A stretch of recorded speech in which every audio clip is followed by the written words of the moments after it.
ओम श्री गणेशाय नमः। आप सभी का दिन शुभ हो और गणेश भगवान आप सभी की मनोकामनाएं पूर्ण करें। आज सुनिए पौष मास महात्म्य में आगे का वृत्तांत। नारद जी ने पूछा, हरि के अंश से उत्पन्न हुए हे महाभाग नारायण, आपकी कृपा से मैंने गणेश जी का सारा शुभ चरित्र सुन लिया। किंतु हे ब्राह्मण, भगवान विष्णु ने उस बालक के धड़ पर गजराज के 2 दांतों वाले मुख को जोड़ा था। फिर वह शिशु एक दंत कैसे हो गया? उसका वह दूसरा दांत कहाँ चला गया? वह प्रसंग बतलाने की कृपा कीजिए, क्योंकि आप सर्वेश्वर, सर्वज्ञ, कृपालु और भक्त वत्सल हैं। नारायण ने कहा, नारद, एक दंत का चरित्र संपूर्ण मंगलों का मंगल करने वाला है। मैं उस प्राचीन इतिहास का वर्णन करता हूँ, सुनो। मुने एक समय की बात है, राजा कार्तवीर्य शिकार खेलने के लिए वन में गया। वहां वह बहुत से वन्य पशुओं का वध करके थक गया था। इतने में सूर्यास्त हो चला। तब उस राजा ने सायंकाल में अपनी सेना सहित वहीं वन में जमदग्नि ऋषि के आश्रम के निकट पड़ाव डाल लिया और बिना कुछ खाए पिए अपनी रात बिताई। प्रातःकाल राजा सरोवर में स्नान करके पवित्र हुआ और अपने शरीर को अलंकृत करके दत्तात्रेय जी द्वारा दिए गए मंत्र का भक्तिपूर्वक जप करने लगा। मुनिवर जमदग्नि ने देखा कि राजा के कंठ, ओष्ठ और तालु सूख गए हैं। तब उन्होंने प्रेम के साथ आदरपूर्वक कोमल वाणी से राजा का कुशल समाचार पूछा। फिर राजा ने बड़ी ही उतावली के साथ सूर्य के समान तेजस्वी मुनि को प्रणाम किया और मुनि ने चरणों में पड़े हुए राजा को स्नेहपूर्वक शुभ आशीर्वाद दिया। राजा ने फिर अपने उपवास आदि का सारा वृतांत मुनि से कह सुनाया। तब मुनि ने तुरंत ही डरते डरते राजा को निमंत्रण दे दिया। इसके बाद मुनिश्रेष्ठ जमदग्नि हर्षपूर्वक अपने आश्रम को लौट आए और वहां उन्होंने लक्ष्मी सदृशी माता कामधेनु से सारा वृतांत कह सुनाया। तब कामधेनु भयभीत हुए मुनि से बोली कि मुने, मेरे रहते आपको भय कैसा? आप तो मेरे द्वारा सारे जगत को भोजन कराने में समर्थ हैं, फिर राजा की तो बात ही क्या है। आप राजाओं के भोजन योग्य त्रिलोकी में दुर्लभ जिन जिन पदार्थों की याचना करेंगे वह सब मैं आपको प्रदान करूंगी। तदंतर कामधेनु ने अनेक प्रकार के भोजन करने के योग्य सोने और चांदी के बर्तन, असंख्यों भोजन बनाने के पात्र और बहुत से स्वादिष्ट पदार्थों से भरे हुए बर्तन मुनि को दे दिए। फिर तरह तरह के स्वादिष्ट और पके हुए कटहल, आम, नारियल और बेल के फल प्रदान किए। नारद, स्वादिष्ट लड्डुओं की तो असंख्य ढेरियां वहां पर लग गई। जौ और गेहूं के आटे की बनी हुई पूड़ियां और तरह तरह के पकवानों का पर्वत और उत्तम उत्तम अन्नों का ढेर लग गया। दूध, दही और घी की नदियां बह चली। शक्कर का ढेर और मोदकों का पहाड़ लग गया। उत्तम धान के चिवड़ों का पर्वत सा ढेर लग गया। फिर कौतुकवश राजाओं के योग्य पूर्णतया कपूर आदि से सुवासित तांबूल और सुंदर वस्त्र आभूषण प्रदान किया। इस प्रकार सामग्री से संपन्न होकर मुनि ने खेल ही खेल में सेना सहित राजा को मनोहर पदार्थ देकर भोजन कराया। तब जो जो वस्तुएं परम दुर्लभ थी, उन्हें भरी पूरी देखकर राजाधिराज कार्तवीर्य को महान आश्चर्य हुआ। फिर उन बर्तनों को देखकर वह कहने लगा। राजा ने कहा, सचिव, जरा पता तो लगाओ कि ये दुर्लभ पदार्थ सहसा कहाँ से आ गए। ये मेरे लिए असाध्य हैं और बहुतों को तो मैंने इनमें से नाम भी नहीं सुना है। मंत्री बोला, महाराज, मैंने मुनि के आश्रम में सब कुछ देख लिया है। सुनिए, वहां तो अग्निकुंड, समिधा, कुश, पुष्प, फल, कृष्ण मृग चर्म, सुख, शिष्य समुदाय और सूर्य के तेज के आधार पर पकने वाले अन्न आदि ही हैं। वह संपूर्ण संपत्तियों से रहित है। वहां मैंने ये भी देखा है कि सभी लोग जटाधारी हैं और वृक्षों की छाल ही एकमात्र उनका वस्त्र है। परंतु आश्रम के भाग में मैंने एक मनोहर कपिला गौ को देखा है। उसके अंग बड़े सुंदर हैं।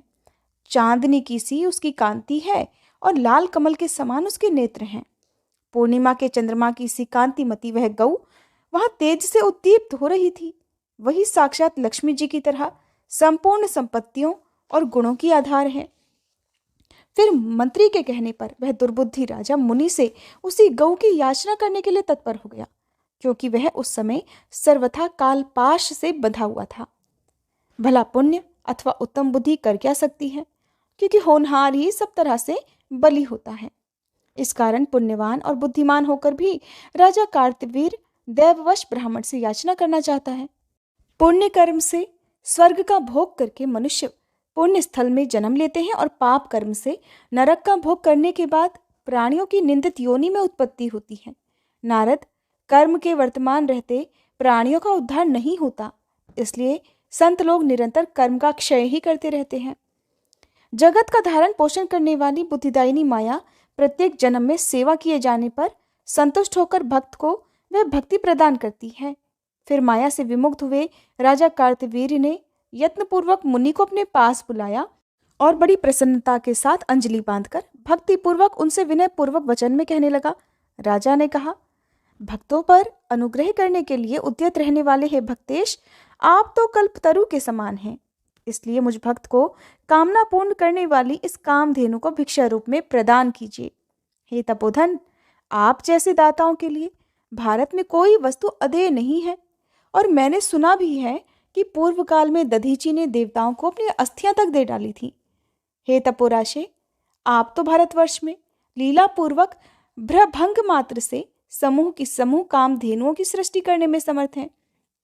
सुनकर मुनि कहने लगे, राजन, आश्चर्य है, तुम तो उल्टी बात कह रहे हो। अरे मूर्ख और छली नरेश, मैं ब्राह्मण होकर क्षत्रिय को दान कैसे दूंगा?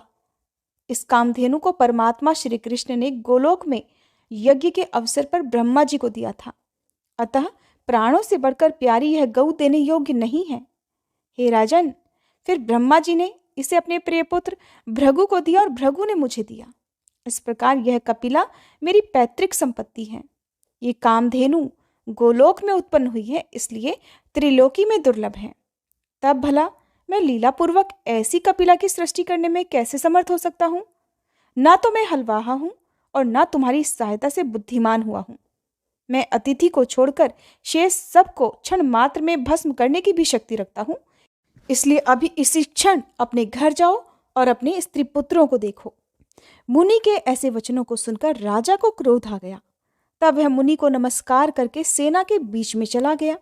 उस समय भाग्य ने उसे बाधित कर दिया था, इसलिए क्रोध के कारण उसके होठ फड़क रहे थे। उसने सेना के निकट जाकर बलपूर्वक गऊ को लाने के लिए नौकरों को भेजा। इधर शोक के कारण जिनका विवेक नष्ट हो गया था, वे मुनिवर जमदग्नि कपिला गऊ के पास जाकर रोने लगे और उन्होंने सारा वृतांत कह सुनाया। तब भक्तों पर अनुग्रह करने के लिए उद्यत रहने वाली वह गऊ, जो साक्षात लक्ष्मी स्वरूपा थी, ब्राह्मण को रोते हुए देखकर बोली, मुने, जो निरंतर अपनी वस्तुओं का शासक, पालक और दाता है, चाहे वह इंद्र हो अथवा हलवाहा, वही अपनी वस्तु का दान कर सकता है। तपोधन, अगर आप स्वेच्छानुसार मुझे राजा को देंगे, तभी मैं स्वेच्छा से अथवा आपकी आज्ञा से उसके साथ जाऊंगी। अगर आप नहीं देंगे तो मैं आपके घर से नहीं जाऊंगी। आप मेरे द्वारा दी गई सेना के सहारे राजा को यहाँ से भगा दीजिए। सर्वज्ञ, माया से विमुक्त होकर आप रो क्यों रहे हैं? अरे, ये संयोग वियोग तो कालकृत हैं, आत्मकृत नहीं है। आप मेरे कौन हैं और मैं आपकी कौन हूं? ये संबंध तो काल द्वारा नियोजित है। जब तक ये संबंध है तभी तक आप मेरे हैं। मन जब तक जिस वस्तु को केवल अपना मानता है और उस पर अपना अधिकार समझता है, तभी तक उसके वियोग से अर्थात उस वस्तु के बिछुड़ जाने से दुख होता है।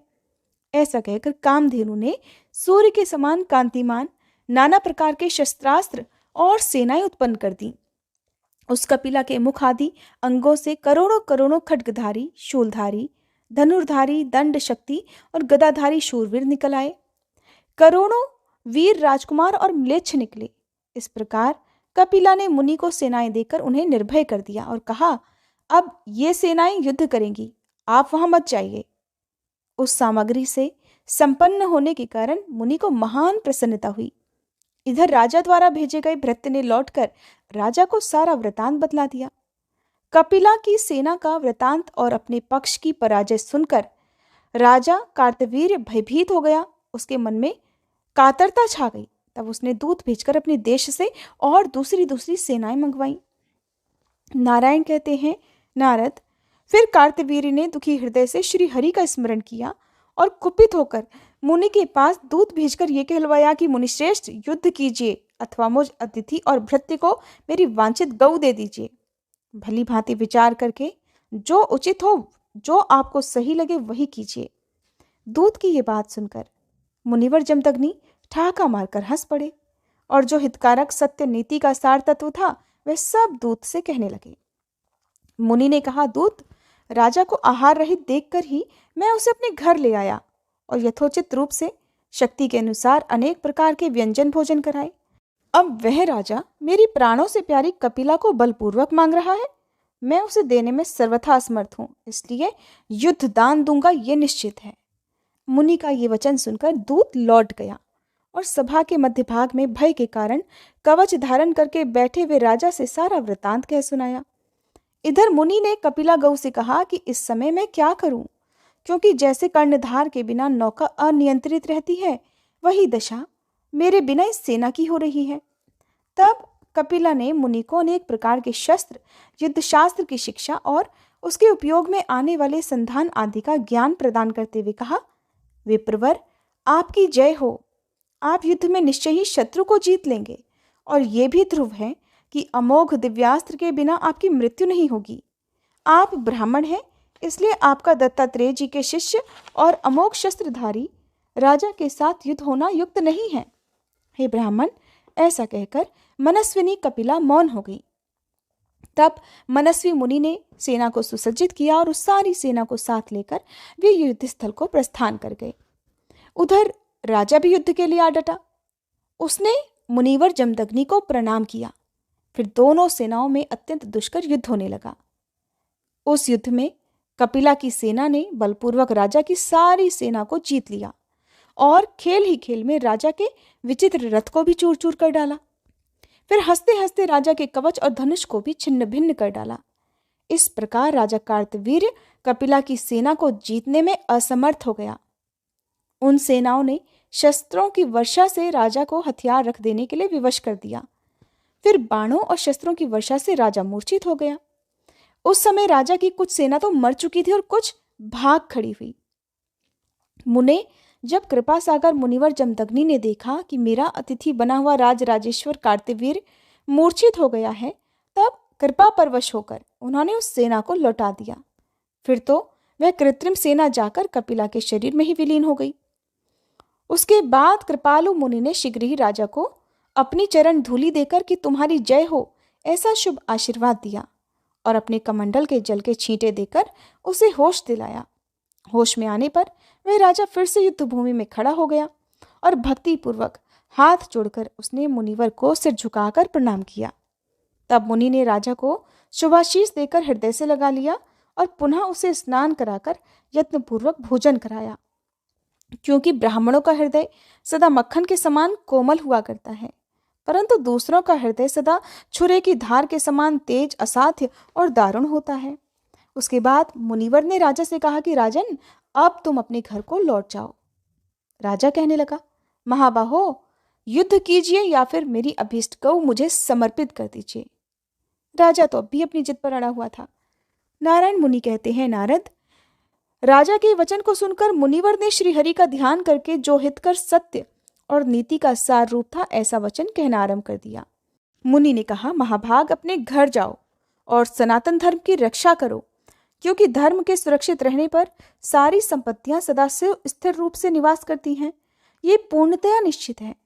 राजन, तुम्हें भोजन से वंचित देखकर ही मैं अपने घर लाया और विधि पूर्वक यथाशक्ति तुम्हारा आदर सत्कार किया। इस समय तुम्हें मूर्छित देकर मैंने चरण धूली और शुभाशीर्वाद दिया, जिससे तुम्हारी मूर्छा दूर हुई। इसलिए तुम्हारा अब ऐसा कहना बिल्कुल उचित नहीं है। उस वचन को सुनकर राजा ने मुनिवर को प्रणाम किया और एक दूसरे रथ पर सवार होकर युद्ध कीजिए ऐसा ललकारा। तब मुनि भी कवच धारण करके उससे युद्ध करने के लिए तत्पर हो गए। क्रोध के कारण राजा की बुद्धि मारी गई थी, इसलिए वह मुनि के साथ जूझने लगा। मुनि ने कपिला द्वारा दी गई शक्ति और शस्त्र के बल से राजा को शस्त्रहीन करके फिर मूर्छित कर दिया। तब कमल लोचन राजा कार्तवीर्य पुनः होश में आकर क्रोध पूर्वक मुनि के साथ लोहा लेने लगा। उस राजा ने युद्ध क्षेत्र में आग्नेयास्त्र का प्रयोग किया। तब मुनि ने वारुणास्त्र द्वारा उसे हंसते हंसते शांत कर दिया। फिर राजा ने रणभूमि में मुनि के ऊपर वारुणास्त्र फेंका, तब मुनि ने लीलापूर्वक वायव्यास्त्र द्वारा उसे शांत कर दिया। इस प्रकार एक दूसरे से वे दोनों डटकर युद्ध करने लगे।